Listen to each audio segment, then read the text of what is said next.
So I'm going to do a live poll quickly. So I want you to grab your phones. Normally we tell people to put their phones away. We're going to do a live poll. And I'm just going to sense check, I guess, where everyone's head's at. I've learned a lot about analytics in the 18 months I've been playing with it. So if you go to, on your phones right now, type in ztings.com/model citizen. So no E in citizen.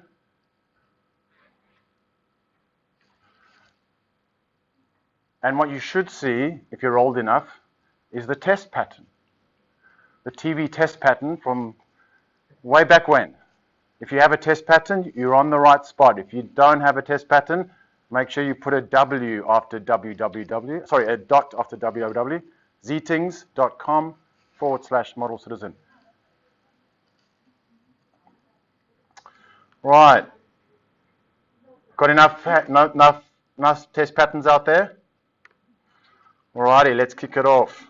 So what we're going to do is we're going to do a financial modeling and analytics quiz, live poll, and actually see what do people think about some of these topics. And we'll actually see, don't worry, we're not snooping, we're not fishing, we're not doing anything crazy. You're just going to see, we're going to see the responses. We've got quite a few people in the room, so ideally we'd want to sort of get a populist, oh, there's controversy straight off the bat.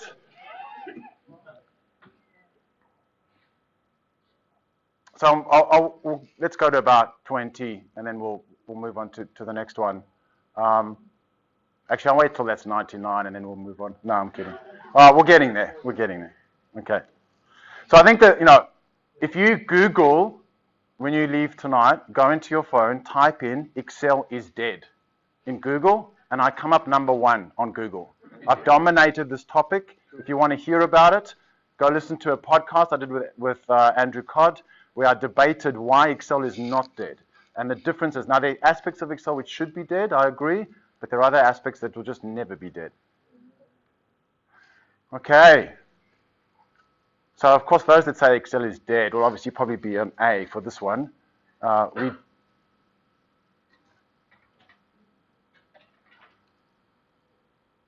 like your language today. We not use Excel at all. Yeah, it's a typo. Good pickup.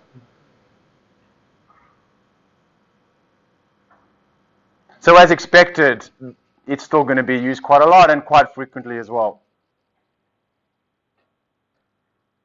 Now, XLOOKUP is not out yet, so we can't talk about this, but this is not about the formulas. This is more about people's understanding of the two formulas, which are heavily debated, probably the most controversial discussion on Excel and formulas. Please do not screenshot this and put it into social media, because I'll get killed for even having this slide.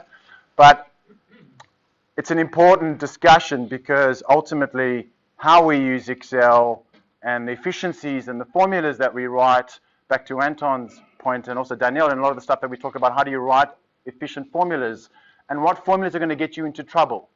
And VLOOKUP can get you into trouble sometimes through its inefficiencies. You can only go right, you can't go left. There's a whole, just Google Excel VLOOKUP. My best one is Oz Dusalil, right? You've got to listen to Oz's discussion on VLOOKUP versus index match. VLOOKUP still on PwC's most wanted list, Ian? Okay, just checking, Okay, rate your awareness and your knowledge of different Excel formulas. So this is quite important in terms of understanding. Notice VLOOKUP's not on there, but just understanding the different formulas and how you might use it. Because if you need to write a formula that's consistent horizontally, which is best practice, then you need to use some of these formulas. If you want to start doing Monte Carlo simulation, you might need to use RAND between. Some of these you might never even used or heard of before. Of course, there are way more, but these are just some of the ones which are out there. Okay, that's pretty good. I'd expect that for a financial modeling meetup to be at least 4 stars. Okay, this one is a pretty shocking sort of question that I get. It's shocking because I get amazed at how many people answer this in the negative. Why? Because really the quintessential skill in building a financial model, a cash flow model, is a three-way. So far, when I've put this question up, I've had 100% no. So it's good to see that there's at least not, there's more yeses than nos. But fundamentally, if you're going to write your FMI exam, you have to build a three-way model. That is the reality. And a skill of understanding the interconnectedness between your income statement, your balance sheet, and your cash flow. If I ask the room what's the most important of the three statements, income statement, balance sheet, and cash flow, as a financial modeler, what is the most important of the three? Which one would you say? Just shout out. Cash flow. What happens if your balance sheet doesn't balance? That's a different question. No, that's a different question. If your balance sheet doesn't balance, your cash flow is wrong. Right? So your balance sheet's the most important from a structural perspective, but your cash flow, I agree, is important from the user's perspective. But as the modeler, if my balance sheet doesn't balance, my P&L and my cash flow could be wrong. Not is, could be wrong. Okay, so let's do some finance theory just quickly. Just again, we're doing financial modeling. We're going to switch over to analytics shortly. But I want to just really kick the tires on financial modeling. So IRR, the famous IRR that gets used a lot around investment banks, around investment decisions, around projects and returns. And there's very few people that actually get this one right. So I'd be interested to see.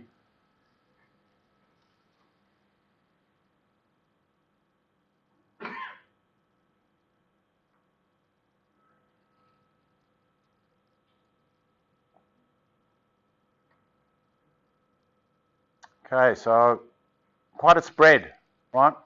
Quite a spread of answers. And I guess the key thing for me is really understanding the formulas and what they're doing. IRR is assuming annual periods. XIRR, you have different periods. Actually, you can use the different time periods. So IRR and XIRR are very similar apart from time series, but neither of them have a reinvestment rate or a funding rate.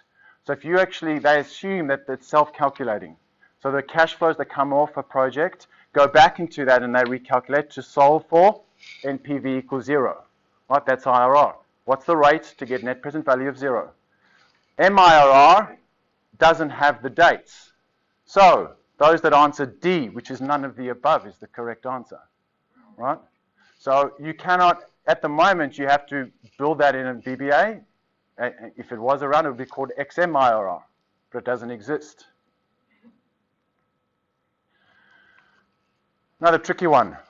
Don't you love multiple choice questions? They always take something and they switch it different ways and greater than and less than and all the rest. It's actually more about English than the actual question. But have a look at it. You know, cost of debt is higher than the returns on a project. Right? So it's one thing to build a model. It's another thing to actually understand what is it saying. What are the returns saying? Do I actually, you know, sometimes it's quite difficult to actually communicate that clearly. You need to understand the theory behind the finance and the numbers on top of building the model as well. Lots of craniums cranking pretty hard on this one.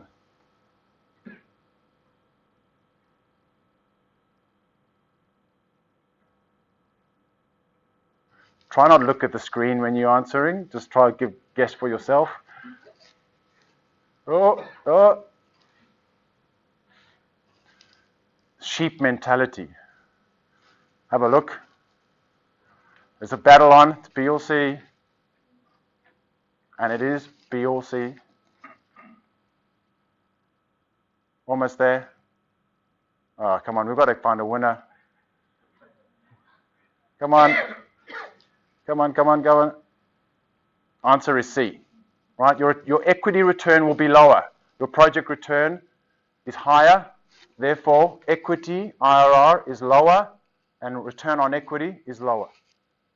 Right? Pretty little tricky, greater than, less than signs.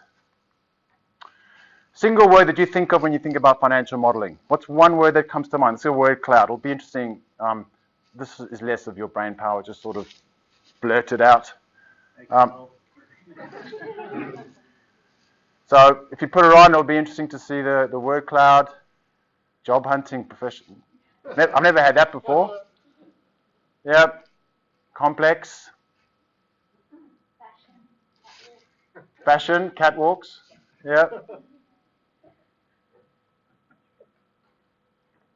Yep. Why am I not surprised? Okay, I think that's a clear winner. Excel. Hence, Excel's not dead. Hashtag. Okay. Now let's switch over, right? So we've now done everything there that we've done. We've spoken about analytics. Excel and financial modeling. Let's flip over to analytics. What single word comes to mind when you think data analytics? It's not a test. There's no right or wrong answer. It's just a view.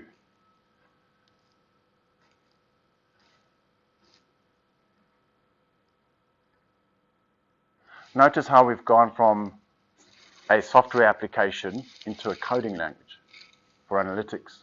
It's quite interesting.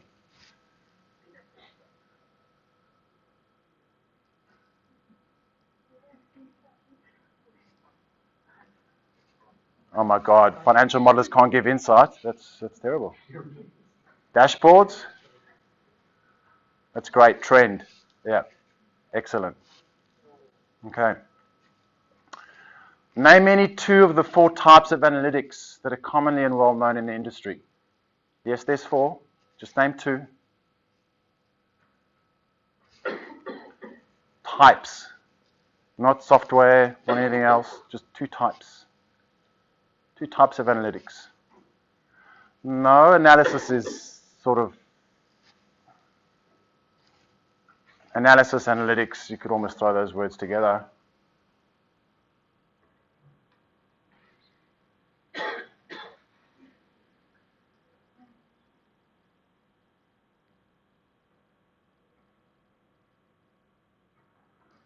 Okay, so we've got predictive, descriptive,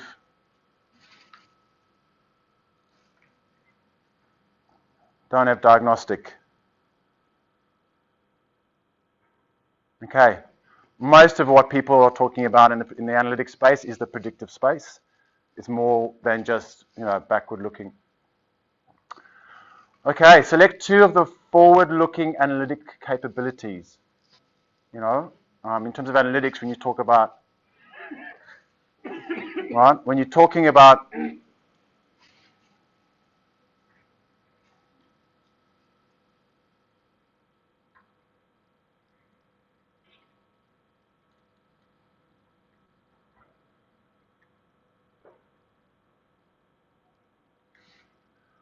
right, so predictive and prescriptive tend to be more forward-looking, whereas diagnostic and descriptive tend to be backward-looking.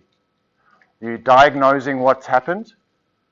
You want to understand, you want to drill down, slice and dice. Descriptive is you want to describe what's happened. Again, it's sort of looking back. But predictive and prescriptive is more forward-looking. So when you think about predictive, because that's the one that we always think about, what's the one word that comes to mind when you think about predictive analytics? Lies, damn lies, statistics. What's that? Lies in, lies out? No, lies, damn lies, and statistics.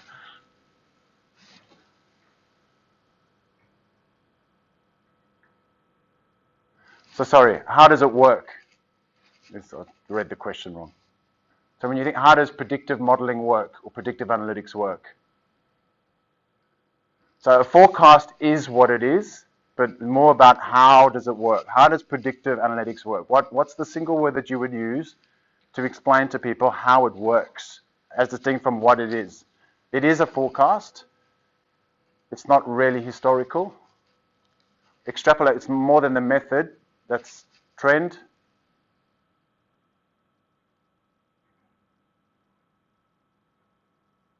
Machine learning is getting closer. Guessing, I like that one.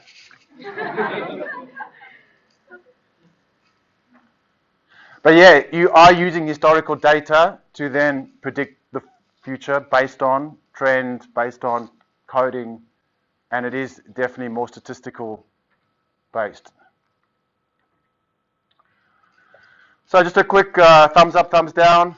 Python, SAS and R, whether you've heard of that.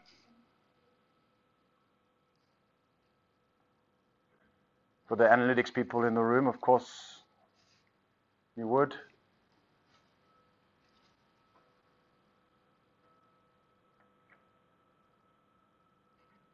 Why am I not surprised? Okay, what analytical tools do you use? Or name the first analytical tool that comes to mind if you don't use any. So this will be an interesting one to just throw on the board to say, you know, what are the sort of tools that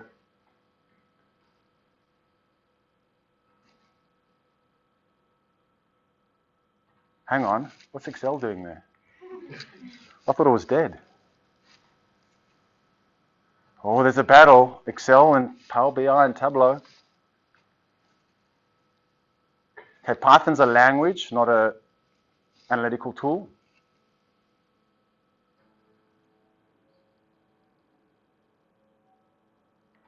Okay. So my weapon of choice is Power BI. That's just a personal preference. Of course, Tableau has better visuals, but the power of having Power BI and Excel together is pretty amazing. Okay. Well, I hope you all learned something through that. Sorry, just a comment. No, Google didn't come up because you often sometimes hear of Google Analytics. Do you trust Google with your data? Yeah, I mean, Google, Data Studio. I've played with it. I connected my YouTube account. I connected stuff to it. Google use it a little bit, but I don't think it's as powerful. Maybe it will become one day, but it's definitely there and available. But I guess, you know, you probably maybe there's an enterprise version that's more powerful, but I haven't spent a lot of time. You know, I guess when I see technology, I play with it for a little bit. If it wows me, I go deeper. If it doesn't, I move on. So I sort of looked at it, sniffed it. Yeah, it's okay, but probably not the sort of capability that I've seen Power BI. Power BI has the the AI built into Power BI that makes it very interesting. Correct, and we'll show that.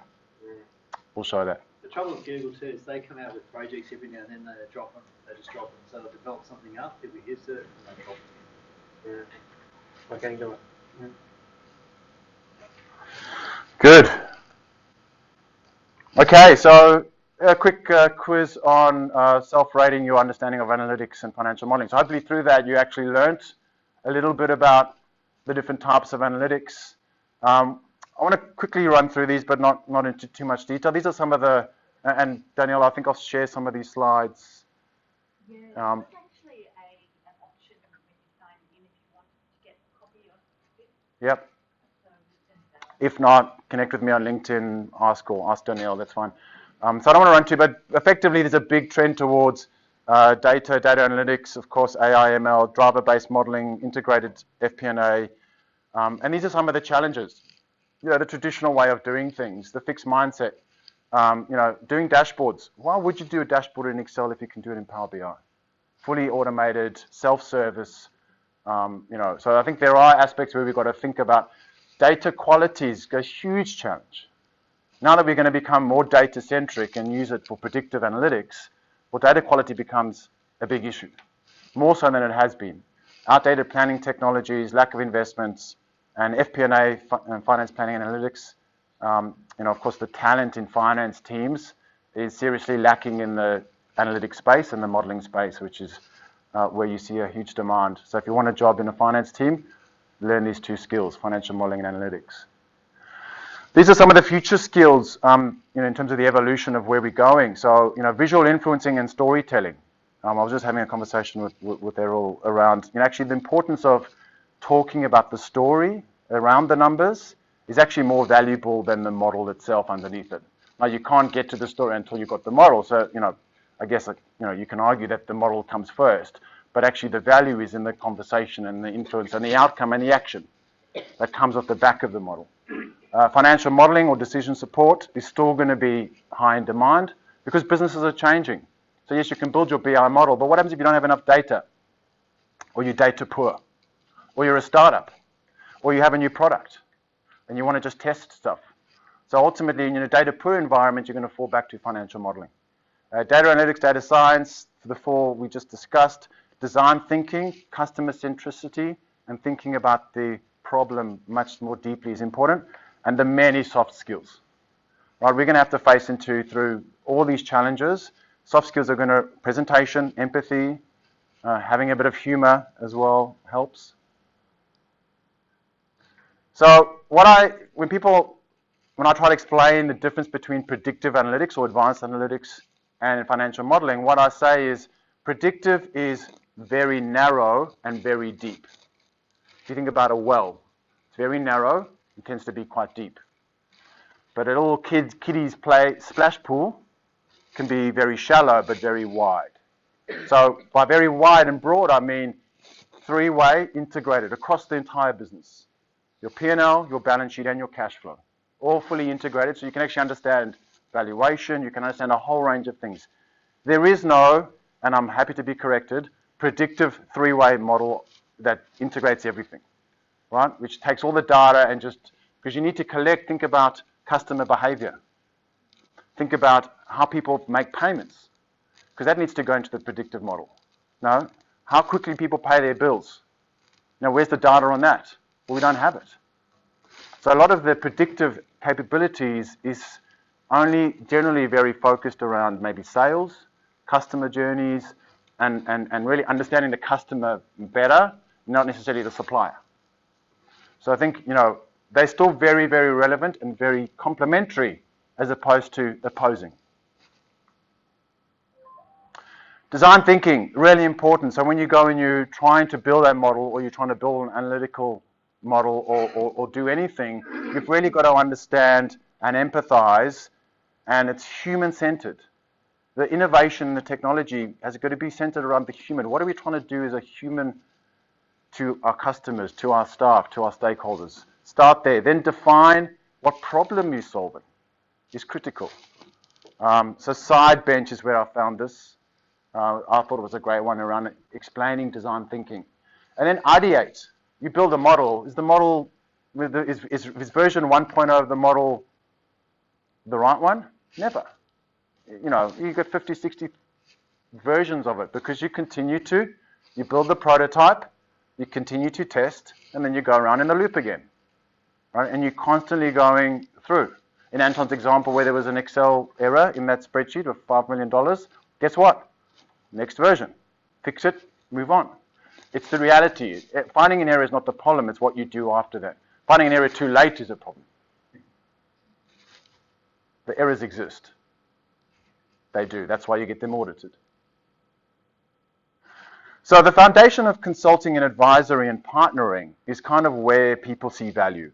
So, where you start with basic impact, where you have financial and management reports, which are generally quite static, you can then go to some intermediate impact around dashboards. Go to thesmallman.com, is it? Marcus Small's website. The most amazing, beautiful dashboards you'll see, and some of them are free. So go to the Small Man. Those are incredible, and some of them are dynamic as well. But when you want to start to get advanced impact, then you have to talk about financial modeling, visual influence, advanced analytics.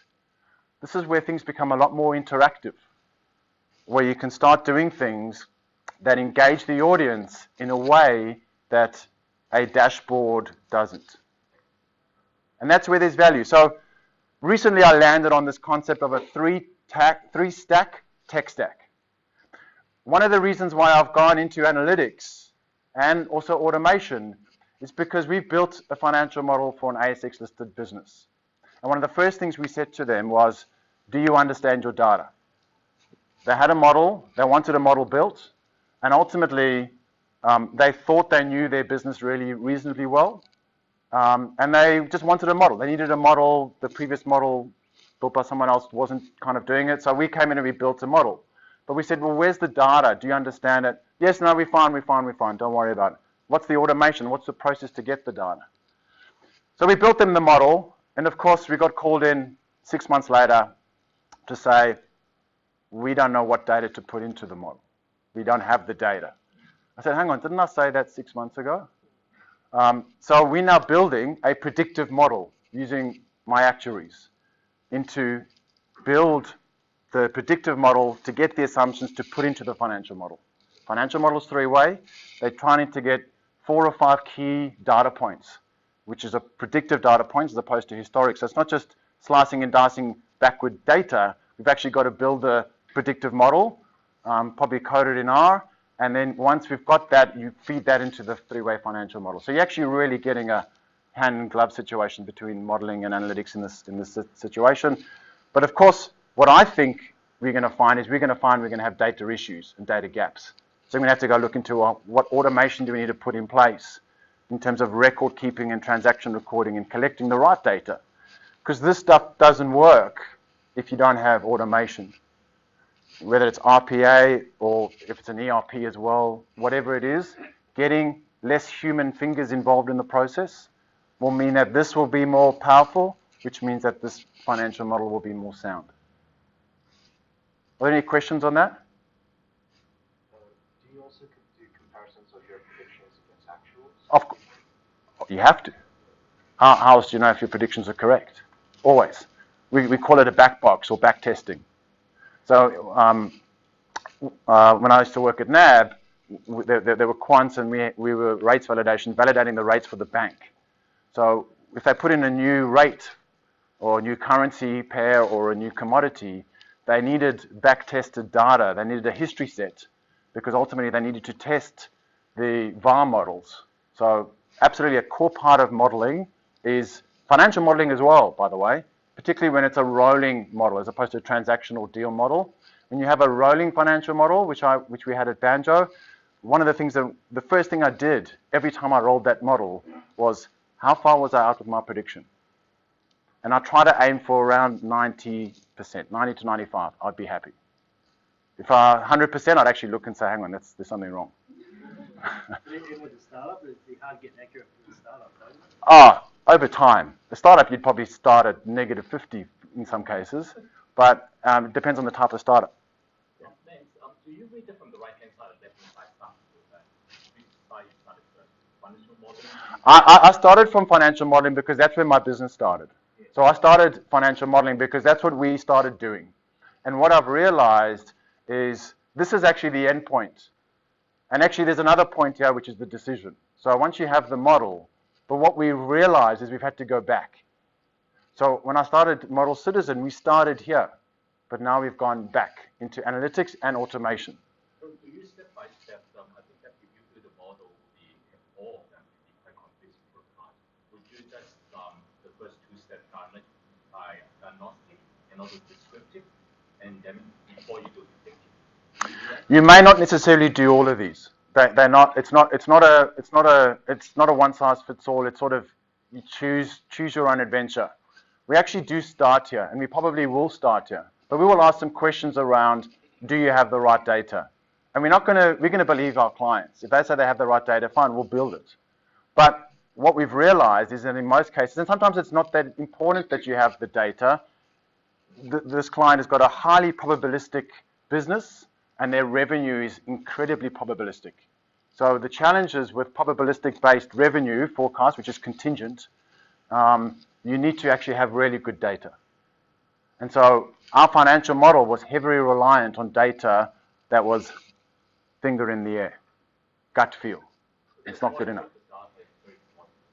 The quality of the data is incredibly important for both. They're equally important. You need to understand how to. So it's not just the quality of the data. It's actually, in a financial modeling sense, it's the quality of the logic, the quality of the structure. That's as important as the data. In this case, the data is much more important. In this case, the logic and the assumptions, so a little bit of the data, but the logic is more important. Because ultimately, you can put stuff in, but as long as it's calculating correctly, then you might have to go back into the analytics space. So does it need to be in line with, because the data you get from the financial reporting system, so does it need to be more parallel with yeah, so when you have a rolling three-way model, yes, it does be in parallel. But remember, a lot of the data that comes from here comes from operational aspects, non-financial. So it's not in your accounting system. It might be Google. It might be Google Analytics. It might be your CRM. So this is where you sort of, here you start playing in a dangerous space where you've got multiple data sources. And yes, you can use Power Query and you can go grab and put stuff in, but you'd never model transaction level here. Here you'd be going transaction level. So you've got to be really careful as to what you're doing, and you might even put them side by side. So we often have a case where we have a predictive model for revenue, and then you have your financial model, which is full three-way, but would have aspects of revenue as well. And this would tend to feed into that. You're not going to build a predictive model because it can't handle all the data. Any other questions? So when you break that down and you say, okay, well, what does that finance stack look like? You've really got Power BI, Python, you've got data analytics, you've got your basic analysis, Excel, Power BI, SQL, Excel and Power BI again for basic, and then you have your cloud or ERP for automation. So that's just sort of showing you that journey and putting some other interactive tools. We use Modeler, which is an interactive visualization of modeling as opposed to visualization of data. So we'll show that. So data visualization versus modeling visualization. Future of financial modeling, I've done a world tour. I've spoken across 4 different countries. The future of financial modeling is really about rapid development of models, self-service three-way, sharing content and spreadsheets, scaling spreadsheet content backed by SQL. So there's software now that exists that has connectivities back to an SQL database. So every single change on that spreadsheet is recorded in SQL and is locked down. So you could build an entire ERP just on a spreadsheet because you have an SQL backend. That technology exists today. The engine of Excel into a powerful visualization tool and three-way modeling visualization, which I'm going to show in a sec, and making customized decisioning apps using Excel as well is on the horizon. So if you're not sure, go have a look at there's a YouTube channel, Future of Financial Modeling, which we've got. You'll see some of these. Visual influence, or any form of influence based on Harvard Business Review. You can influence conversations on a number of different ways and at different positions. Your position of power gives you the ability to influence. Dictatorial, it is a way of influencing. Emotion is a great way of influencing, particularly if you want to disrupt the position of power by using emotion. Expertise, quite often the position of power is not an expert, so we'll defer to an expert. That expert has a degree of power and influence. So as the financial modeler, you often get brought into the room to go have the conversation with the CEO why his company is not worth what it is. So that's an interesting conversation I've been part of many times. And of course, non-verbal, right? Visual. The visual, the mastery of the dance of the human interaction. What a wonderful sentence I found, right? So from Harvard Business Review. It's incredible how much we can get from non-verbal communication. Information that flows and how much we can influence based on pictures. So modeling versus data visualization. Both of them really have to have purpose and story. Slicing and dicing is very synonymous more with data visualization. Drilling down and making relevant comparisons is important when it comes to visualizations in both. Live interactive changes. You'd want to be able to see live things. That live feel just gives you that extra sort of wow factor, both in analytics and visualization and modeling and data visualization. And the dynamic flowing with conversation. I find that sometimes in the data analytics space, that dynamic toing and froing can sometimes get stuck. Because you drill down and you say, okay, we've got insight. Now what? We want foresight. How much foresight are you going to get from a predictive model? Other than computer says A. Is that particularly insightful? Do we know how the computer said A or 5? Often we don't. So the predictive model can be somewhat challenging around how to explain the answer. Predictive modeling was actually used in the Navy in submarines to predict where to fire torpedoes. They actually had predictive analytics, and they actually had a human stand next to the predictive model to work out whether the predictive model was actually correct in shooting the torpedo certain degrees up or down. So it's actually been around. Most of the innovation that we see comes from the military. They've actually been around for quite some time. So, you know, sometimes the computer does get it wrong. I mean, we get it wrong. We know that. The computer plus the human is always going to be better than the human and the computer alone. So what does this look like, this visualization of modeling? So we'll go after this. How are we going for time, Danielle? So quickly just going to show you different scenarios here. We have 4 different scenarios. As I'm going to click and change, you'll see the equity value at the bottom change. So you can quickly slice and dice, and yes, you can do this in Excel with a drop-down box. But if I want to go and change that scenario and click in, I can then go and change dynamically those changes. And as I'm making those changes, the graph on the right, you'll see is changing. And so now I want to go back to the summary and see what impact that has on valuation. 23 million, hallelujah, we've just created value out of nothing. 13 million, let's go see what we're going to do there. So maybe we're a bit aggressive on this product. Maybe that growth rate is not so good. And, you know, we go back. So you can see how suddenly the conversation doesn't stop. The conversation flows. And so we've smashed value there. So we've decreased it back to 5. But before we come to that, and then we can do this for, you know, this is custom built in this way, but really we could change a number of different scenarios. But really, if you wanted to look at simulation as opposed to scenarios, so what we're going to do is we're going to set up the simulation, and in simulation terms, we're going to have a normal distribution around a range where you have products and services, and we can change that range up or down, and then we want to go and run our simulation. Now we have different ways of running that. We either can run that step by step. So let's reset the simulation. And now we want to run. So at the bottom we have the EBITDA distribution, so what EBITDA is going to produce.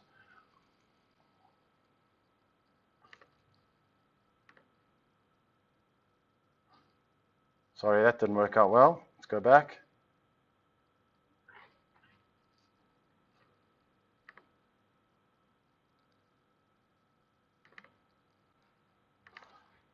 I was going to say that's not very predictive. It's all going one number. Right, so now what I did was I switched the scenario from those 3 static scenarios to a live simulation. So now you could see that live actually updating, and if I left this long enough, it will generate the normal distribution. Now I'm running PowerBI as well, so it's going a little bit slower than normal. But if I stop that and actually say, well, you know, I actually want to run this, I'm not going to run it 500 times because it's running in VBA, so it'll take a bit longer. But let's just run 50 simulations. That's the normal distribution of equity. We're going to run that 50 times, and it's going to spit out what our normal distribution is. It's not going to be as nice bell-shaped.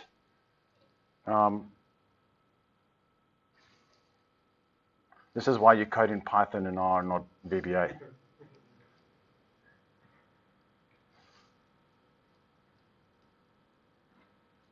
Anyway, you get the point.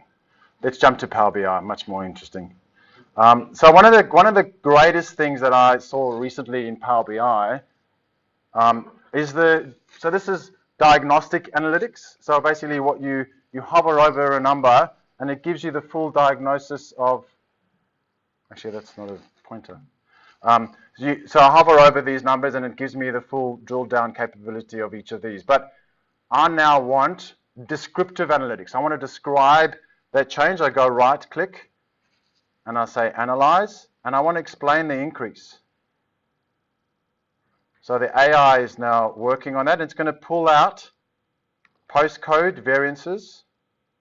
So let's grab that one. Let's put it on a chart here.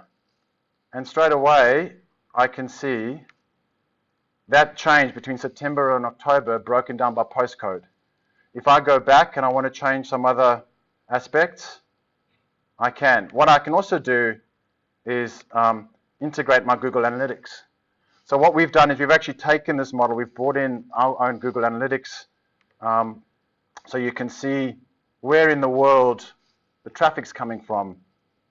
Melbourne visits our site more than anyone else.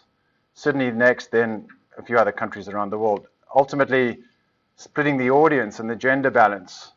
So when you start connecting financial and non-financial metrics, becomes really powerful. So we use a Power BI add-in, which what you'll notice is it has a few other extra bells and whistles.